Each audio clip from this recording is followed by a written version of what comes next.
সাল্লাল্লাহু তাআলা আলাইহি সাল্লাম। দ্বিতীয় নম্বরে আল্লাহ বলবে, বলো বান্দা, আমি তোমাকে ইলম দিয়েছিলাম, জ্ঞান দিয়েছিলাম, তুমি কতটুকু আমল করেছিলে? अल्लाह अकबर। अमल जरूरी है, इल्म के लिए अमल जरूरी है। अगर अमल नहीं तो इल्म कोई काम का कोई नहीं। काम का नहीं, बेकार है। काम का नहीं। আল্লাহ বলবে, ফেরেশতা বলো,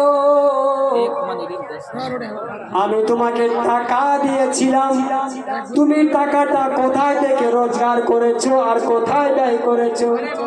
মানে 70 টাকা তোমাকে রোজগার করতে হবে আর মসজিদ মাদ্রাসা ইতিমকে খরচ করতে হবে। চতুর্থ নম্বর বলবে, তোমার শরীর দিয়েছিলাম, তুমি শরীর কি করে কাজে লাগিয়েছিলে? ধরা পড়ে গেলাম, ধরা পড়ে গেলাম। মান তাওয়াজ্জা ফাহসান আল-ওজু ওয়া খারাজা খাতায়াহু।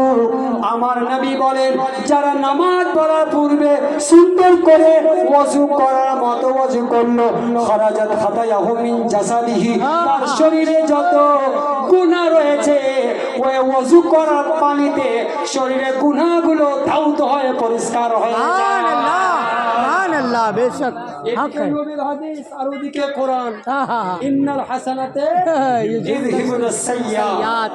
সুবহানাল্লাহ। झूम गया। दिल को अगर छुमाना है तो नबी की मोहब्बत में दरूद पढ़ो, दरूद। बेशक। क्योंकि मुंह हम देखते हैं लेकिन अल्लाह ताला दिल देखता है। दिल देखता है। सुभान अल्लाह। कादिर मूसा देखते हैं, कारी साहब बोलते अच्छा, लेकिन अल्लाह ताला दिल देखता है।